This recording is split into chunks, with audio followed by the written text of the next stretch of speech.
सो hi friend, good morning. आइए start करते हैं आज के मतलब 12 जुलाई के टॉप 10 वेरी इंपॉर्टेंट जीके और करंट अफेयर्स क्वेश्चन।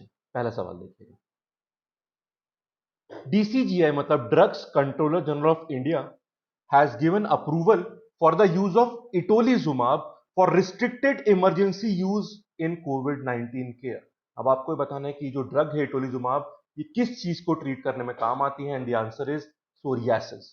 ठीक है, तो जैसे रेमडेसिविर हो गया, वो एक वायरल ड्रग थी, उसका भी इस्तेमाल कर रहे हैं, तो ऐसे कई और बीमारियों की जो थोड़ा इफेक्टिवनेस दिखा रही है कोविड 19 में, उनको कोविड के लिए इस्तेमाल करा जा रहा है। उसी लिस्ट में एक और नाम देख लीजिए, इटोलीजुमाब।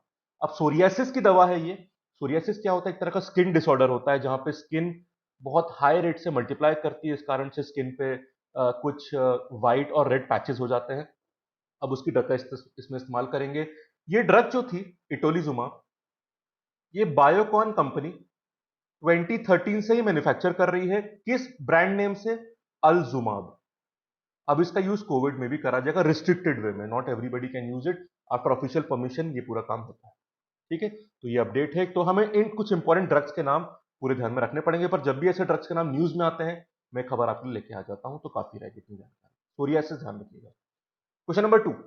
Which NTPC power plant has emerged as the top performing unit in the country in the first quarter of this financial year as per the data released by Central Electricity Authority? और ये top performing unit थी NTPC Singrauli. NTPC Singrauli NTPC का oldest और flagship power plant है। इसकी capacity 200 megawatt है, और इस क्वार्टर में जो डेटा है उसमें कई यूनिट जो इसमें हैं उसने उन्होंने more than 100% plant load factor PLF पे ऑपरेट किया है। मतलब 101 के आसपास कुछ प्लांट लोड फैक्टर का यूनिट कर रहा है। So that is what is the top performing unit. अगर मैं 200 मेगावाट की बात करूं तो इसमें लगभग 5 यूनिट है जो कि 200 मेगावाट की हैं, और 2 यूनिट ऐसी हैं जो 500 मेगावाट की, तो मिला के 2000 मेगावाट बन जाता है।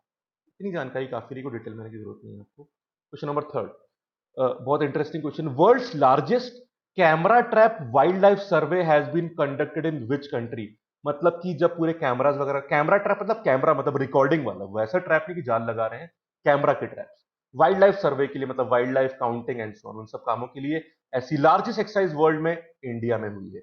ये बात हो रही है 2018 में जो टाइगर सेंसस हुआ था उस। अब ये Guinness book of world record में आ चुका है। डेटा देखो, नंबर्स क्यों हाईएस्ट बोल रहे हैं इसको, ये ऑफिशियल डेटा है, पढ़िएगा। ग्रेट नंबर्स मतलब ह्यूज नंबर्स, ध्यान से देखिएगा। कैमरा ट्रैप होता क्या, पहले वो देख लीजिए। कैमरा ट्रैप मतलब outdoor photographic devices fitted with motion sensors that start recording when an animal passes by. तो कैमरा लगे रहेंगे, जब एनिमल मूव करेगा तो जो मोशन होगा उसके बाद रिकॉर्डिंग शुरू करते हैं, मतलब हर समय चालू ना रहे, बस उस मोशन को डिटेक्ट करें। ठीक है, अब कहां कहां प्लेस हुए थे इस 2018 वाले सर्वे में, इसको वर्ल्ड रिकॉर्ड बोला जा रहा है। 26,838 locations across 141 different sites. It surveyed an effective area of, ये देखिए, 1,21,337 स्क्वायर किलोमीटर। माइल्स में कन्वर्जन दिया हुआ है। ठीक है, और कितने फोटोग्राफ कैप्चर हुए? इतने फोटोग्राफ, कैन यू इमेजिन? ये लाखों में करोड़ों में चले गए। आप सुन लीजिए, this is around 3.5 crore. Crore से ये, ठीक है, यहां पे 1000, यहां पे 10,000, यहां पे 8 लाख के आसपास, यहां पे 48 लाख, और यहां पे 3 करोड़ 48 लाख 58,623 फोटोग्राफ। लगभग 3.5 करोड़ फोटोग्राफ, जिसमें कि लगभग 76,000 के आसपास टाइगर्स के थे, बाकी 51,000 लेपर्ड, और बाकी नेटिव फौना के थे। ठीक है, तो just see the huge numbers. I don't think ये नंबर्स एग्जाम में आएंगे, बट इंडिया का था और 2018 का सर्वे था, वो आ सकता है टाइगर सेंसस। ठीक है, चलिए question number 4। World population day कल था। ठीक है, 11th July was the world population day. याद रखिएगा, थीम बता दो 2020 का। What is the theme for year 2020? Day जरूरी है और थीम जरूरी है, तो हम दोनों बातें कवर करते हुए चलते हैं। And the answer is putting the brakes on covid 19, how to safeguard the health and rights of women and girls now. तो विमेन और गर्ल्स के हेल्थ, वो सब जो राइट होते हैं, हेल्थ राइट्स, उन सब के बेसिस को मानते हुए यहां पे थीम रखा गया था। तो ये सेंटर पॉइंट रहेगा, फीमेल राइट्स। ठीक है, बाकी पूरा थीम जो ऑफिशियल है वो आप यहां पे देख सकते हैं। Question number 5। Which is the national body of architects in the country? And the answer is IIA, Indian institute of architects. ठीक है, इनका कल जो नेशनल कन्वेंशन जिसको नैट कॉन बोलते हैं वो था, जिसको वाइस प्रेसिडेंट जो है वेंकैया नायडू जी उन्होंने कन्वीन किया था. वो प्रेजेंट थे वहां पर. उन्होंने बोला अपने स्पीच में कि there should be emphasis on green and sustainable buildings. और ये दो ऐसे वर्ड्स हैं जिनका इस्तेमाल आप किसी भी रिटर्न आंसर, ऐसे, जीडीपीआई या वैट में कर सकते हैं. दो इतने बेहतरीन वर्ड है, ग्रीन एंड सस्टेनेबल. ठीक है, बाकी जो कंट्रीब्यूशन आर्किटेक्ट्स का रहा है इन बिल्डिंग दिस कंट्री, उसको भी उन्होंने अप्रिशिएट और एक्नॉलेज किया. क्वेश्चन नंबर 6, एक नया प्रोडक्ट आया है सैनिटाइजर टाइप का, वो देख लीजिए. Hand cleaning isopropyl alcohol based gel, जिसका नाम है सेफरोला. इसे किसने लॉन्च किया? तो बेसिकली एल्कोहल बेस्ड एक जेल है जिससे वही हाथ की सफाई का. Hand cleansing isopropyl alcohol based gel Safrola has been launch by. Answer है RCF, Rashtriya chemical and fertilizer. ये एक पब्लिक सेक्टर कंपनी है ministry of chemical and fertilizer के अंडर. फोटो देख लीजिए, ये आरसीएफ सेफरोला, राष्ट्रीय केमिकल एंड फर्टिलाइजर, पीएसयू ने बनाया है. और ये देखो आईपीए जो है एल्कोहल कंपोनेंट इसमें 70% यहां देख सकते हो. और फोटो प्रोडक्ट के आपके साथ. तो फैक्चुअल क्वेश्चन आरसीएफ पे आ सकता है, वो ध्यान रखिए. Question number 7, the ministry of road transport and highway, इसको मॉर्थ भी बोलते हैं, MORTH. ठीक है, it has notified a draft notification proposing amendment to central motor vehicle rules 1989 for, ये इंपॉर्टेंट बात है, for inclusion of the standards for the safety evaluation of vehicles being propelled through.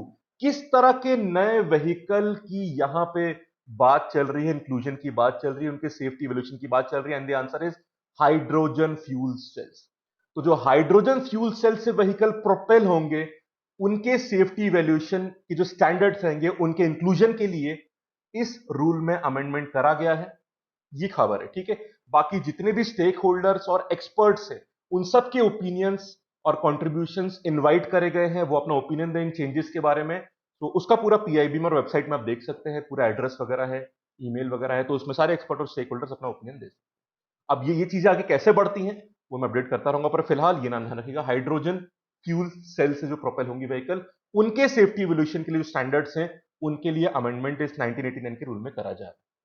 आगे update मैं बताता रहूंगा. Question number 8, एक बहुत बढ़िया चीज यहां पे करी, एक नया मिशन है, उसी के बारे में जानकारी है. तो पहला पैराग्राफ में मिशन पूरा बता दिया है मैंने. ये मिशन नीति आयोग का रहेगा. तो नीति आयोग, इनका जो अटल इनोवेशन मिशन है, अटल इनोवेशन मिशन नीति आयोग का है. बेसिकली इनोवेशन को इंकरेज करना स्कूल लेवल पे, उसके लिए होता है अटल इनोवेशन मिशन. तो अब उन्होंने एक नया मॉड्यूल लॉन्च करा है अटल इनोवेशन मिशन ने. It has launched ATL app development module. किसके लिए? For school children all across the country with the aim to hone या फिर improve the skills of school students and transforming them from app user to app makers in the times to come under AIM's मतलब Atal innovation mission flagship Atal tinkering labs. ठीक है, तो देखिए नीति आयोग का होता है अटल इनोवेशन मिशन, उसी के अकॉर्डिंग इनकी अटल टिंकरिंग लैब होती है, जिसमें कई सेशन ऑर्गेनाइज करा जाते हैं स्कूल्स में, ताकि उनको नेटवर्क चीज दिखाई जा सके, इनोवेशन एक तरह से डेवलप करा जा सके, उन सब चीज होती है. उसी के अकॉर्डिंग ये मॉड्यूल लॉन्च करा गया है. क्यों? ऐप डेवलपमेंट की फील्ड में उनकी नॉलेज को और बढ़ाने के लिए, उनकी स्किल को और होन करने के लिए ये इनिशिएटिव लिया गया, क्योंकि ऐप यूज सब करते हैं, अब वो ऐप बनाने की फील्ड में भी आगे बढ़ेंगे. तो इस चीज को, इसमें इनोवेशन भी ऑब्वियसली होगा, नॉलेज भी काफी होगी. ये इनिशिएटिव है. इनिशिएटिव का नाम ध्यान रखना, ATL मतलब Atal tinkering labs app development module. समझ गए? तो एक है नीति आयोग, उसका पार्ट है अटल इनोवेशन मिशन, और ये ऑपरेट करते हैं अटल टिंकरिंग लैब स्कूल लेवल पे, इनोवेशन को इंकरेज करने के लिए. अब आपको यह बताना है कि इस इनिशिएटिव में एक कंपनी भी इन्वॉल्व है. वो कौन सी है, किसके कोलैबोरेशन में इनिशिएटिव किया जा रहा है? And the answer is plasmo. ये एक इंडियन स्टार्टअप है, प्लेजमो के साथ मिलके नीति आयोग ये काम करेगा. ठीक है, सो ऑब्जेक्टिव यहां दे दिया, और जितनी चीजें इन्वॉल्व हैं, 1 2 3, ये 3 नाम मैंने बता दी. इतनी जानकारी काफी रहनी चाहिए, काम बन जाएगा, इंपॉर्टेंट है. चलिए क्वेश्चन नंबर 9, एजुकेशन किस लिस्ट का पार्ट होता है? सेंट्रल लिस्ट मतलब यूनियन लिस्ट, स्टेट लिस्ट या concurrent list? And the answer is concurrent list. देखिए 1976 में जो 42nd अमेंडमेंट हुआ था, 42nd कॉन्स्टिट्यूशनल अमेंडमेंट एक्ट जो आया था 1976 में, उसमें 5 सब्जेक्ट स्टेट लिस्ट से कॉन्करेंट लिस्ट में ले गए थे, मतलब उनमें दोनों कंट्रोल रहेगा, स्टेट का भी और सेंटर का भी। अब वो क्या क्या थे? एक था फॉरेस्ट, फिर conservation of wild life and birds, ठीक है, फिर एजुकेशन था जिसकी हम अभी बात कर रहे हैं, फिर वेट्स एंड मेजर्स, जैसे पेट्रोल पंप पे पूरा उनका सील लगी रहती है वेट्स एंड मेजर डिपार्टमेंट की, कि भाई 1 लीटर बोल रहे तो 1 लीटर ही आ रहा है नहीं आ रहा, तो उस तरह की, जैसे बाकी भी जितने waiting machine, weighing machine, standard weighing machine जो सब होती हैं, तो काफी फील्ड्स और सेक्टर और इंडस्ट्री में वेट एंड मेजर का काम होता है, उसको ऑफिशियली सरकार स्टैंप करती है, ठीक है। खैर, और एडमिनिस्ट्रेशन ऑफ जस्टिस, ये 3 चीजें कॉन्करेंट लिस्ट में लाई गई थी, वेरी इंपॉर्टेंट। अब एक बात ध्यान रखिएगा विच इज इंपॉर्टेंट, एक आर्टिकल आया, जानते हैं दिल्ली सरकार ने कल स्टेट लेवल की यूनिवर्सिटी में एग्जाम कैंसिल कर दिए हैं, और उन्होंने सेंटर को भी रिक्वेस्ट करी है, क्योंकि JNU, Delhi university sub centre के अंडर आता है, वो दिल्ली गवर्नमेंट नहीं कर सकती। अब इस पे यूजीसी और एआईसीटी ने बोला है कि स्टेट ऐसे एग्जाम कैंसिल नहीं कर सकती, ये पावर सिर्फ यूजीसी के पास है। तो अब यूजीसी ये बोल भी रहा है कि उनसे पूछे बिना इस तरह से एग्जाम कैंसिल नहीं करे जा सकते, इसका डिसीजन यूजीसी लेगी, एग्जाम कैंसिलेशन जो यूनिवर्सिटीज के हैं, ठीक है। अब यहां पे यूसी ने यह भी बोला है कि it is trying to take states on board, Punjab सरकार ने भी सेंटर से बोला है, मोदी जी को चिट्ठी लिखी है कि यूनिवर्सिटी के एग्जाम कैंसिलेशन के लिए।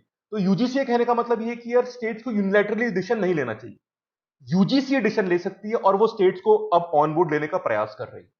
अब यहां पे हिंदू में फ्रंट पेज आर्टिकल आया था, उसमें एक बात कही गई है कि यूजीसी ने ऐसा बोला है कि स्कूल एजुकेशन तो स्टेट लिस्ट का पार्ट है, पर हायर एजुकेशन कॉन्करेंट लिस्ट का पार्ट है। अब यहां पर मैंने तीनों लिस्ट देखी, स्टेट लिस्ट में मैंने एजुकेशन को सर्च करना चाहा, पर मुझे कहीं मिला नहीं, तो पर आर्टिकल में लिखा है कि स्कूल एजुकेशन स्टेट लिस्ट का पार्ट होती है, ठीक, और हायर एजुकेशन कॉन्करेंट लिस्ट का पार्ट होती है। तो कॉन्करेंट लिस्ट में तो मुझे एजुकेशन वर्ड दिखा था, जिसमें टेक्निकल एजुकेशन वो सब इंक्लूडेड है, ठीक है, पर मुझे स्टेट लिस्ट में स्कूल एजुकेशन का नहीं मिला। अब ये क्या गड़बड़ है, मैं इस पर रिसर्च कर रहा हूं, आपके कुछ ओपिनियन में तो मुझे बताइएगा।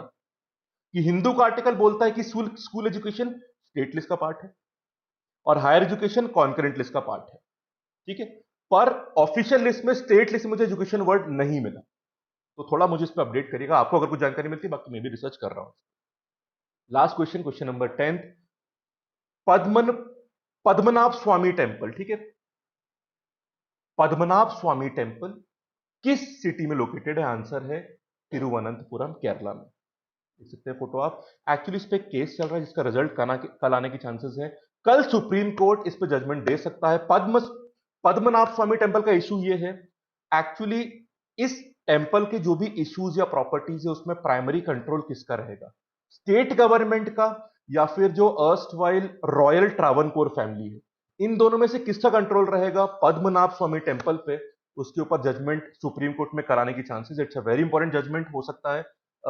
देखते हैं कल आता है या नहीं, और अगर आता है तो क्या रहता है मैं अपडेट करूंगा आपको, ठीक है। पर फिलहाल एक ये न्यूज आई थी पेपर में, तो फैक्चुअल पार्ट हमने सीख लिया कि कहां पे टेम्पल है, क्योंकि क्वेश्चन आर्ट एंड कल्चर से फैक्चुअल वाले भी आ सकते हैं, ठीक है फ्रेंड्स। तो ये थे आज के टॉप 10 क्वेश्चंस, कल फिर मुलाकात होगी। Thank you, have a nice day.